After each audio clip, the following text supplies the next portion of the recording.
It's my pleasure to welcome to the program today Astra Taylor, who is an author and documentary filmmaker. She's the director of the film What is Democracy, and also author of the book Democracy May Not Exist, but We'll Miss It When It's Gone. Great to talk to you. I appreciate it. Hey, thanks for having me. So we've had conversations before about what democracy is, should be, and could be. And one of the conversations that often ends up happening between the audience and me after those interviews are these questions about is direct democracy really the only type of democracy that we should be going for, and questions like that. And I find that a little bit less interesting than something you're dealing with, which is the idea of, is it really democracy if there is dark money, if there is disproportionate power by kleptocrats and corporations and people in positions of power, et cetera? So to kind of start the conversation, has there ever been a democracy, and that could be however we choose to define it, that was not in some way influenced by those forces by which many modern Western democracies are influenced today? I think it's an interesting question. I mean, I've certainly been involved in those debates you just laid out, right? Is the only real democracy direct and not not using structures of representation, and so that influences a bit of the work I'm doing. But I tried to ask a different kind of question. Actually, I wanted to shift perspective and to look at democracy as a process, as an ongoing project and a kind of ideal that we're reaching towards. And one of the consistent things that has thwarted people in their democratic aspirations has been the problem of economic inequality. And this goes all the way back to ancient Greece. So, the ancient Athenians didn't invent the practice of democracy, but they gave us the word, which comes down to demos and kratos, the people hold power or rule. And even in those early days, which they didn't have a system that you could describe as capitalism, right? They didn't have a modern industrial economy like we do. But nonetheless, they were very attuned to the fact that inequalities of wealth would subvert democracy. And in fact, in the Republic, which is the famous anti-democratic text by Plato, where he famously warns that democracy devolves into tyranny, he says very clearly that the underlying problem is that the divide between the rich and the poor grows to the point where it breaks the city in two, where the rich want to get richer, and so they put poor people into debt, and the poor can't live anymore. And so that this creates conflict and leads to the rise of demagogues and what we would consider populism in today's terms. So I think with the problem of economic inequality is something democracies have to wrestle with. And it creates all sorts of problems for the way our political system is structured today.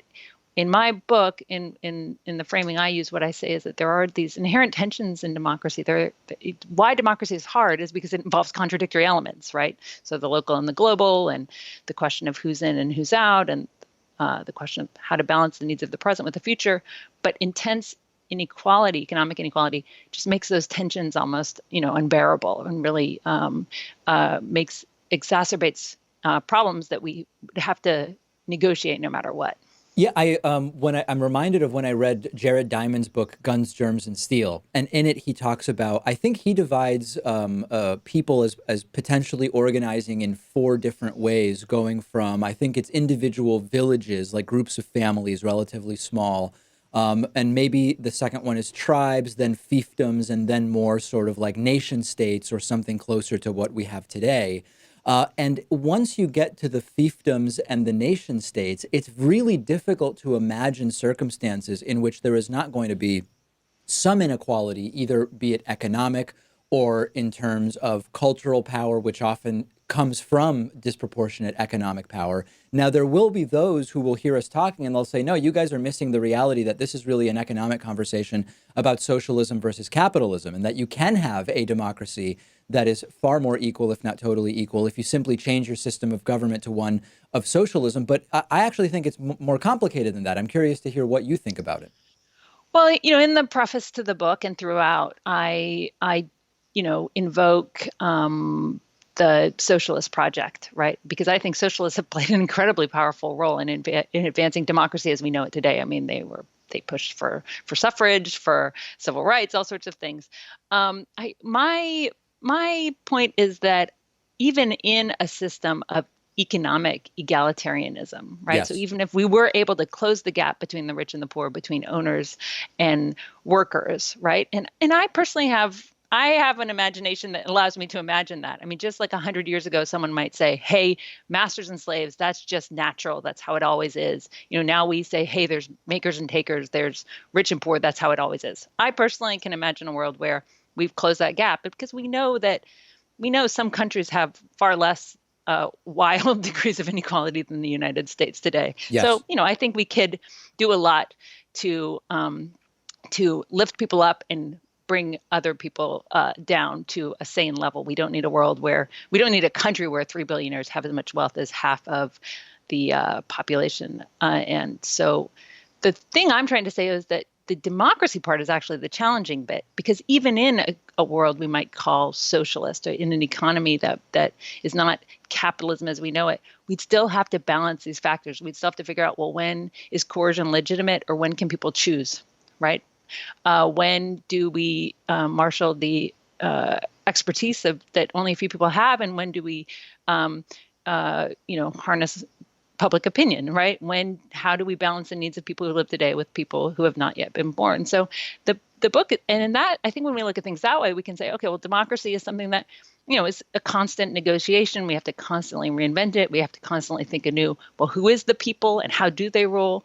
And so I don't think that, socialism is this magic word that would solve all of our problems. My attitude is that actually, if we had a more economically fair system, if we had a system where we finally had, political equality, where we understood women are equals of men and Black people are equal to white people, and people without papers are equal to people with papers. If we finally had that kind of equality that democracy actually requires, and the economic equality to support that political equality, then we'd actually get to have really, really interesting democratic debates, because then we'd have to think about things like, well, how do we have communities that have say over the decisions that affect them, that have influence over the decisions that affect their lives, while also taking into account the broader world, right? How do we balance the needs of the present and those who are not yet born, right? That's the problem of climate change. So I think that democracy is always going to be difficult, but hopefully those challenges will just get more interesting.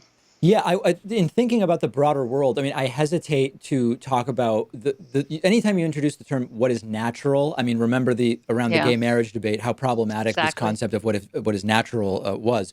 But to think, at least hypothetically for a moment, is the idea of people being democratic a natural or an unnatural idea when we think back to humans like in a state of nature, hypothetically? So when you think about how humans interact at some of those smaller scales in bands of a few families, is what might work or not work there not necessarily relatable or translatable to populations of millions or even hundreds of millions of people as we now have in some of the larger countries?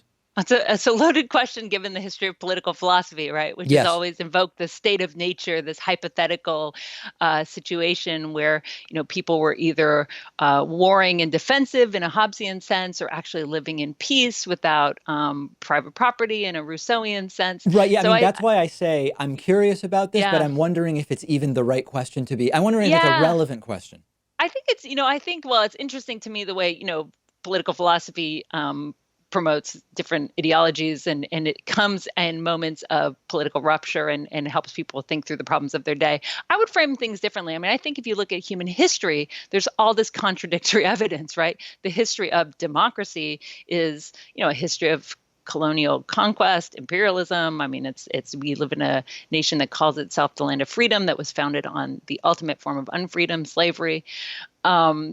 People have made really terrible choices in the past, but then you can also look back at democratic history and see that there are all sorts of wonderful advances, right? That people have had solidarity, they've stood up for each other. That actually the circle of inclusion is expanding, even if it's imperfect, and sometimes progress goes into reverse. So I think the jury is still out, and that we shouldn't extrapolate too much from sort of some idea of a state of nature. I like to frame the question, actually, to go back to Rousseau, in terms of what was called the founding paradox. And it's this founding paradox of political philosophy. And it's, how do you make a democratic people out of an undemocratic people? And, if we don't naturally incline towards, democracy, especially in a modern industrial, global system like the one we live in, what we have to do is we have to create the conditions for us to be democratic through culture, through education, through organizations of solidarity. We have to nurture a democratic ethos.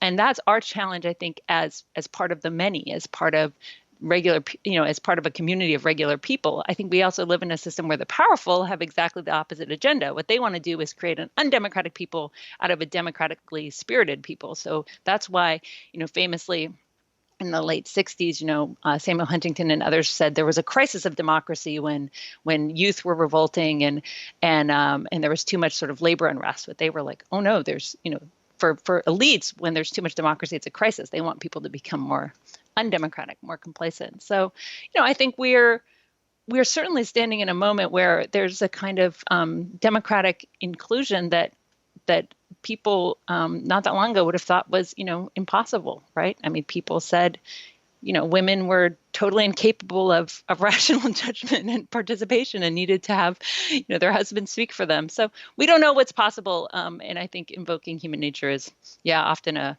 not the best way to go. How can we interpret, in thinking about this issue, what we now know to be a reality, that often democracies can make the wrong choices, or at least uninformed choices, or sometimes ignorant choices, or whatever the case may be? And whether we apply it to the current administration or whatever else, it doesn't really matter. But conceptually, I mean, even going back to some of the older teachings that you cite in your work, there is this problem where oftentimes the populace, more populous countries, will have uprisings or social moves or changes that lead to bad decisions being made within the system. How should we think about that more broadly at a political philosophy level? Yeah, I mean, I think it's a risk that we have to take. I would never argue that democracy isn't risky. The demos can make bad choices. But I think just, again, just as we might say, okay, there's all this evidence that we can't trust the demos, that they are this unruly mob, Plato warned of, that democracy marginalizes the wise and the virtuous, which is what he said in the Republic. Yes. And we also have to say the best ideas about democracy came from people who were excluded, right? When women said we should be included as equal citizens, they were outside the community, outside the political community.